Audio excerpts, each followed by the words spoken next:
Hello mga idol. Isang mapagpalang araw sa inyo lahat. Nagbabalik Tikboy Adventure 06. Panibagong video, panibagong exploration na lang po para sa araw na ito. Ano, kami na lang dalawa ni Kuya Berto dito sa bundok ang natira, no, kasi si Kuya Buster ay may pinupuntahan na importante, kaya kaagad-agad siyang nagsabi sa amin ni Kuya Berto na kailangan daw niyang bumaba kasi sobrang importante daw talaga ang binababa niya. Kaya doon hindi na namin siya pinilit na samahan kami kasi kayang-kaya na naman po namin ito ni Kuya Berto, at wala na po kaming kinalaman sa mga importanteng gawain o ano man yung mga sinasabi ni Kuya Buster na bababa siya kasi sobrang importante daw. Wala na kaming wala na kaming kinalaman tungkol sa kanya kasi privacy na yun. At ngayon mga idol ay nandito na kami sa sa eksaktong location kung nasaan kung nasaan si Jinky, kung saan nilagay ng mga bandido.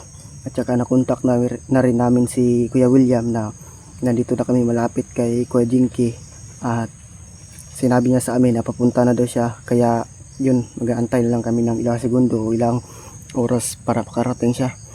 Kasi hindi kami pwedeng magkahiwalay kasi madaming nakabantay dito sa bundok bawat daanan kasi may mga bandido. At sa mga silent viewers, solid viewers ko dyan, sa walang awang pagsuporta sa aking YouTube channel, ay ako'y nagpapasalamat na marami sa inyo. Dahil dahil kung hindi dahil sa inyo ay siguro walang tumitingin sa video ko. Kaya nagpapasalamat akong lahat sa inyo dahil sa walang sawang suporta. At mag-iingat po kayo palagi dyan kung saan kayo sa Mindanao o nasa ibang bansa. Mag-iingat po kayo palagi sa sa mga trabaho nyo. Sana walang mangyaring masama at pag-pray na lang natin. At sa mga basher ko dyan, lalong lalo na sa mga basher ko, ay mag-iingat din po kayong lahat dahil mahal na mahal ko kayo kahit mga basher kayo. Kaya tayo stay humble lang tayo, huwag tayong kasi yan yung sinasabi palagi ni Kuya Buster sa amin na bawal daw ang magiging hambog, bawal daw lumaki yung ulo. Kaya shout out pala kay Ate Inji ng Japan at saka kay Ate Christy Fernandez sa ibang bansa. Shout out sa inyong lahat, mag-ingat po kayo palagi dyan mga ate, dahil sa ibang bansa kayo, at pag-pray na lang po natin na safety ang mga kalagayan nyo at walang mangyaring masama sa inyo. So ngayon mga idol ay bago tayo patuloy, kailangan muna natin magdasal sa lalo na sa itaas kasi inshallah yung gabay natin. So ngayon mga idol, nandito na pala si Kuya Berto. Kamusta? Ayos na yung ubo mo? Okay naman. Sa ulan ko, panahon ba? Mag-aantay na lang tayo ng ilang oras o ilang minuto dito kasi tumawag si William sa akin na nandito. Sinabi ko sa kanya na nandito na tayo sa eksaktong location kung nasaan si Jinky. Kaya mag-aantay. Si Buster ba Oo. Mag-aantay lang tayo dito ng ilang oras. Oo nga. Kasi yung kasama pa natin si Buster, sabi niya sa atin, mayroon daw kasama ng pakiramdam niya. Oo. Para may lagnat siguro si Buster. Oh, hindi lang daw yun yung pakay niya, tsaka may importante din siyang pupuntahan. Pero hindi na natin pinilit siya kasi importante naman. Oo. Siguro ba sa pamilya siguro ya? Siguro. Mahirap na pigilan natin. Oh, baka magka-problema pa tayo ang sisihin. Kaya mas mabuti na lang pinapayuhan.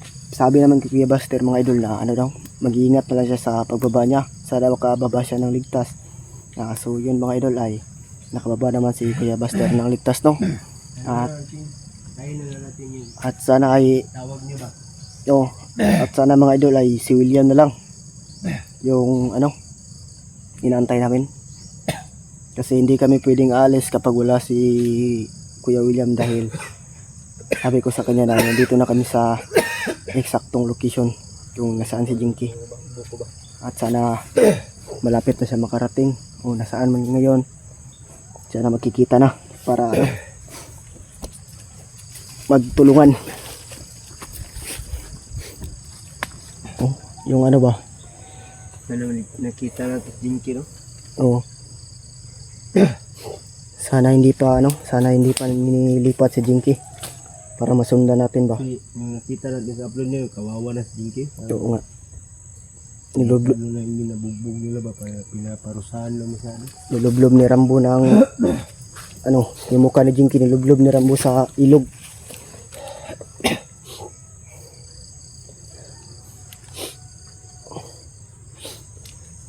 Yun mga idol, dito lang muna kami pa-relax saglit. Wala pa rin si Kuya William pero antay-antay lang. Tiis-tiis. Uy, ano yun? Yung may tao nila.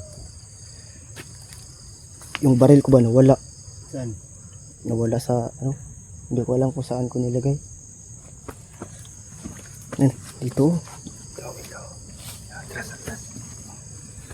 Tara. Dito pala yung baril ko mga idol.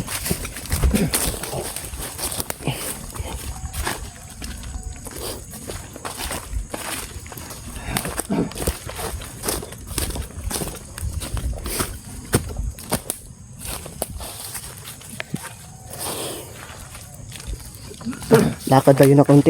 Baka nandito na si Kuya William sa aktong location na pinadala ko sa kanya.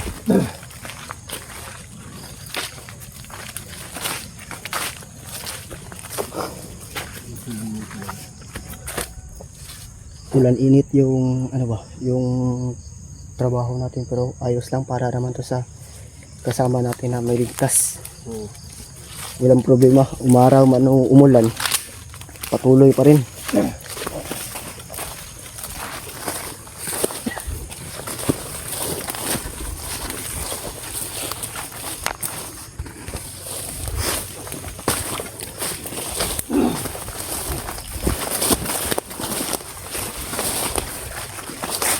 Ikot-ikot lang tayo, baka nandito na si William. Bakit wala pa rin? Dito na yung William. Nandito na malapit na ano. Naramdaman ko nandito lang sa malapit si William.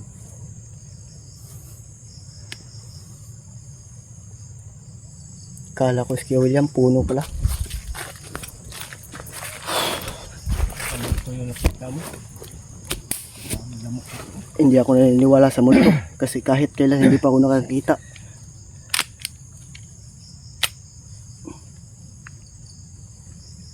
Sabi lamok ko.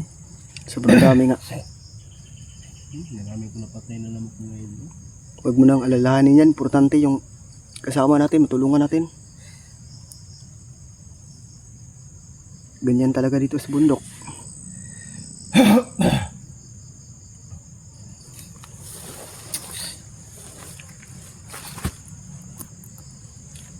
Masin-masin ka lang dyan ah. Oh, walang problema. Ako bala dito. Diyan ka sa harapan. Dito ako sa likod. Makabantay.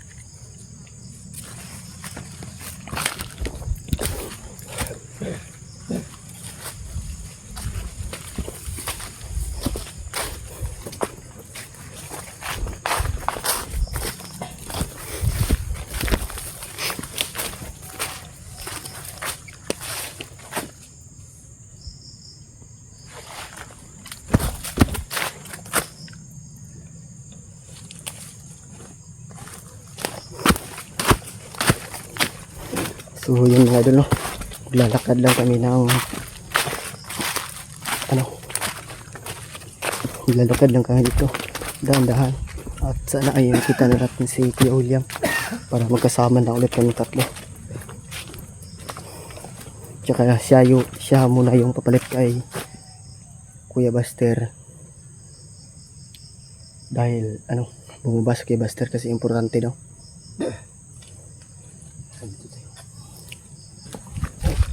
Tara.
Yan, may tao.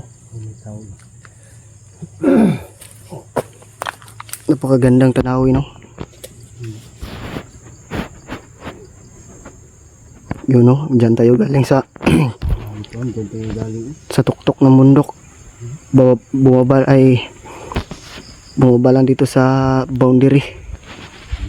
Lagi nilay ko yun natin.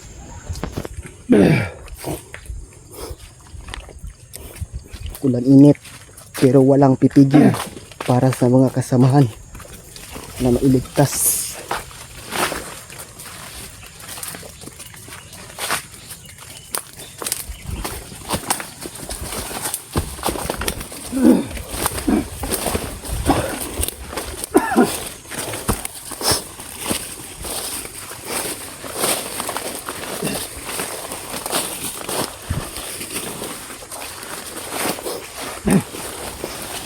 So yun mga idol, kailangan namin mag-ikot-ikot dito sa area para hanapin si Kuya William.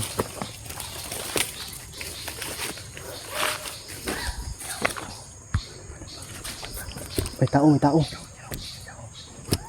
Yung mga idol, may tao. Guys, muntik na sana kami kung hindi kami nakaalis. Mabuti na lang ay makaalis kami kaagad. Yun, sobrang dami nila. Parang 6. Oh, dumaan yung naka-sniper. Oh.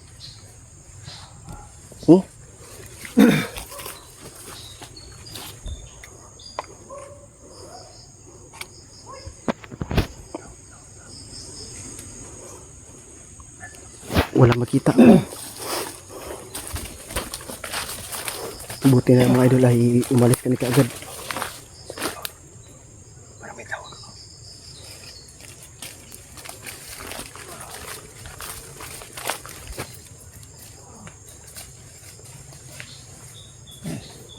Medyo malayo pa yung boses mga idol.